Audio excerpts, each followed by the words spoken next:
મારા વાલા પદદર્શક ચેનલના ચાહકો, આજ દિન સુધી તમે મારી ઘણી વાતો માની છે. આજે હું તમારા મનની વાત લઈને આવ્યો છું.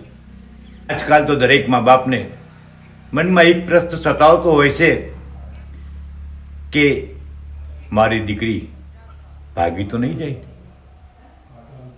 હવે જે દીકરીને લાડ કોડથી 18-20 વર્ષ સુધી એના દરેક કોડ પૂરા કર્યા હોય, એની ઈચ્છાઓ પૂરી કરી હોય, એને સારી રીતે રાખી હોય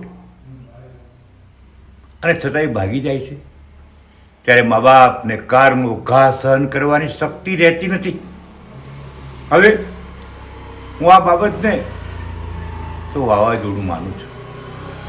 જેમ માણસે ઘર વગેરે બધું શણગારીને સરસ બનાવ્યું હોય અને એકવાર વાવાઝોડું આવે તો બધું જાણી જાય છે, એમ દીકરી ભાગી જાય તો મા બાપનું તમામ અરમાનો તમન્નાઓ બધું જ ખતમ થઈ જાય છે.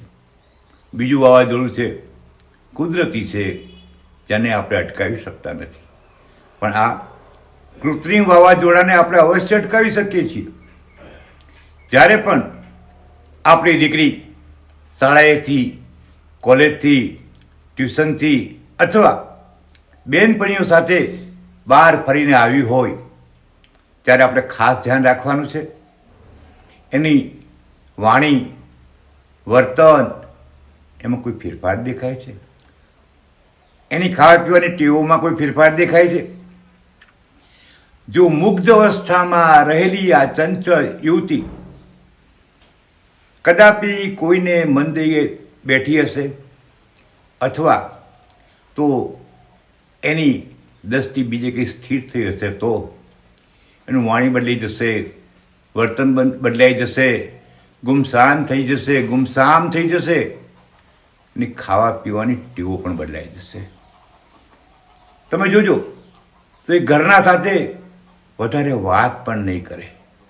એકલી કાં તો પોતાના મોબાઈલમાં મસ્ત હશે અથવા સૂતા સૂતા અલગ અલગ સપનાઓ જોતી હશે. એની ચંચળ વૃત્તિ બદલાઈ ગઈ હશે, એનું હાસ્ય છુપાઈ ગયું હશે. આ બધી નાની નાની બાબતને જો આપણે ધ્યાનમાં રાખીએ તો આપણે તરત ખબર પડી જાય કે મારી દીકરી કોઈ અવળા માર્ગે નથી. હવે આના માટે જવાબદાર મારી દ્રષ્ટિએ 3 છે.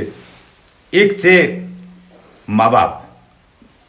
એમાં સૌથી પહેલી જવાબદારી માતાની આવે છે. માતાએ દીકરી ઉપર અતિશય કાબૂ રાખવાનો નથી કે જેથી દીકરી એના દિલની વાત તમને ન કરી શકે. માતાએ 16 વર્ષની દીકરી થયા પછી એને દીકરી નહીં પણ એક બહેનપણીની જેમ રાખવી જોઈએ. તો જે એના શરીરમાં હોર્મોન્સનો ચેન્જ, શરીરમાં થતા ફેરફારો, આ બધી જે ગંભીર બાબત છે એ બાબત એની માતાને ખુલ્લા દિલથી કહી શકે અને એનો સાચો જવાબ અનુભવી માતા આપી શકે.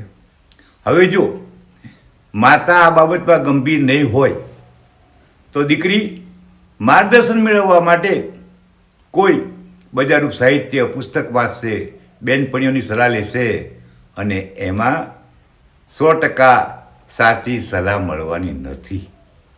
અને જો આ સાચી સલાહ નહીં મળી હોય અને દીકરી એ પ્રમાણેનું વર્તન કરશે તો જીવનમાં ગંભીર પરિણામ ભોગવવા પડે. બીજી વાત છે કે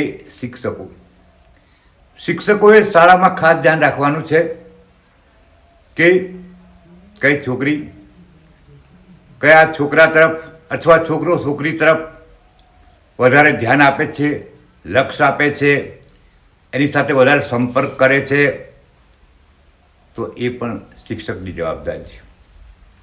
અને 3, આના માટે સૌથી વધુ જવાબદાર હોય તો આપણો સમાજ છે. આપણા સમાજમાં રહેલી કેટલીક અંધશ્રદ્ધાઓ, માન્યતાઓ એ દીકરીને અવળા માર્ગે દોરવા માટે પ્રેરણા આપે છે. તમે વિચારશો કે સમાજનો ક્યાં વાંક છે? સમાજનો મોટો વાંક છે.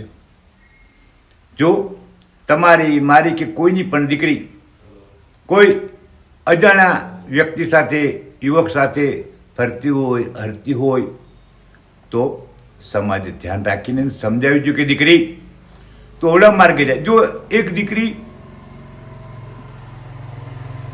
કન્ટિન્યુ ફરતી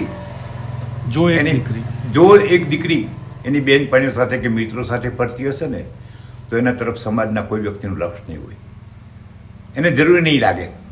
પણ જ્યારે એક અજાણ્યા યુવક સાથે એક યુવતી ફરતી હશે તો આખા ગામનું ધ્યાન એના તરફ હશે. એટલે એ વખતે એને પાછી વાળવીને એ સમાજની ફરજ છે. મિત્રો, આવી બધી બાબતોનું જો ધ્યાન રાખવામાં આવે તો આ મારી દ્રષ્ટિએ દુર્ઘટના કહેવાય એ બનતી અટકી શકે અને દીકરીઓને ભાગતી અટકાવી શકીએ.